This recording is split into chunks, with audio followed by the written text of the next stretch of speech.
নমস্কার বন্ধুরা, Olympus chess একাডেমিতে তোমাদের আরও একবার স্বাগত। আজকে যে অধ্যায়টা নিয়ে আমরা আলোচনা করব সেটা হচ্ছে রিমুভ দ্য ডিফেন্ডার। তো রিমুভ দ্য ডিফেন্ডার অনেক নামেই আমরা চিনে থাকি, যেমন capture the defender, destroy the defender, annihilation of the defender. মানে কিন্তু একই, মানে হচ্ছে ডিফেন্ডারকে আমরা রিমুভ করব। তো এখন কথা হচ্ছে জিনিসটা কীরকম আর কীরকমভাবে এটা হয়। দেখো, খুবই সহজ। পজিশনটা লক্ষ্য করো তোমরা বোর্ডে। এখানে আমরা একটা পিসকে ক্যাপচার করতে চাই, ধরে নিলাম এখানে আমরা বিশপকে ক্যাপচার করতে চাই আমাদের রুক দিয়ে। তো অবশ্যই আমরা একবার দেখে নেবো বিশপকে কেউ গার্ড করছে কিনা, আদারওয়াইজ কি হবে, আমাদের রুক ক্যাপচার হয়ে যাবে, তাই তো? তাই যখন আমরা দেখবো এই বিশপকে ক্যাপচার করতে যাব, তখন দেখবো এখানে একটা নাইট F7-এ বসে আছে, সেও কিন্তু আমাকে ক্যাপচার করে ফেলবে। অর্থাৎ আমরা কিন্তু পাজলটা করতে পারলাম না। তো সেই জন্যই এই বিশপকে ক্যাপচার করার আগে আমরা দেখলাম নাইটটা ডিফেন্ড করছে। তো এখন কথা হচ্ছে, এইটাই নাইটটাকে বলা হচ্ছে ডিফেন্ডার, ঠিক আছে? এই নাইটটিকে ডিফেন্ডার বলা হয়। তাহলে আমাদের প্রথমে কি করতে হবে, এই ডিফেন্ডারটাকে কিন্তু রিমুভ করতে হবে, মানে ক্যাপচার করে ফেলতে হবে। সেই জন্য আমরা কি করব, আমরা চেষ্টা করব আমাদের কোনো যদি পিস থাকে সেই পিসটা দিয়ে প্রথমে এই ডিফেন্ডারটাকে কিন্তু আমরা ক্যাপচার করে ফেলবো। তখন তোমরা বোর্ডে দেখতে পাবে যে এখানে কিন্তু একটা বিশপ রয়েছে বিথিতে। তো প্রথমে যদি আমি এই ডিফেন্ডারটাকে ক্যাপচার করে দিই, সেটা আবার চেকও হচ্ছে, ফলে সে তারা বিশপটাকে বাঁচানোর জন্য ব্ল্যাক কোনো টাইম পাবে না। তাই বিশপ টেক্স F7 আমরা প্রথমে দেব, এটা একটা চেক হলো। ওকে কিং ক্যাপচার করতে হবে। এবার কি হলো, ডিফেন্ডারটা চলে গেল। এইবার আমি বিশপটাকে ক্যাপচার করে ফেললাম। তো এইভাবে রিমুভ দ্য ডিফেন্ডার করে কিন্তু আমরা কোনো পিসকেও জিততে পারি ডিফেন্ডারকে রিমুভ করে, আবার এটা চেকমেটও হতে পারে।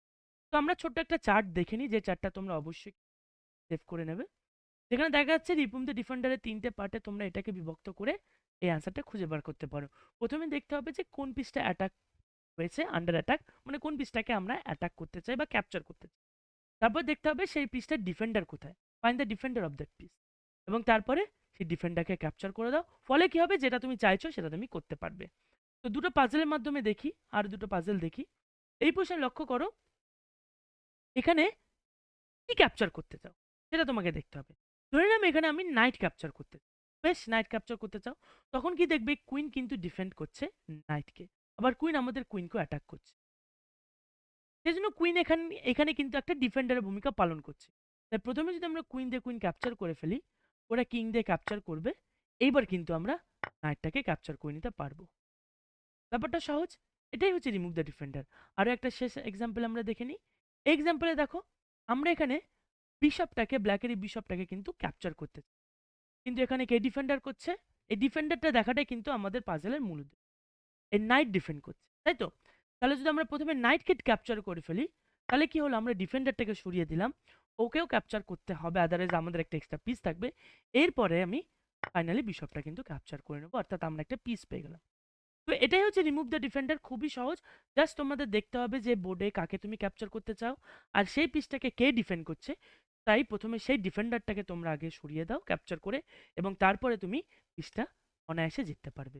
তো আশা করি বুঝতে পেরেছো রিমুভ দ্য ডিফেন্ডার কী জিনিস, খুব সহজ। প্র্যাকটিস অবশ্যই তোমরা করবে, এবং না বুঝলে ভিডিওটা আরও একবার দেখবে।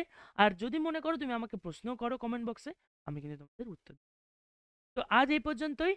তোমাদের সঙ্গে আবার দেখা হবে পরবর্তী কোনো একটা ভিডিওতে, নতুন কোনো একটা অধ্যায়। বাই।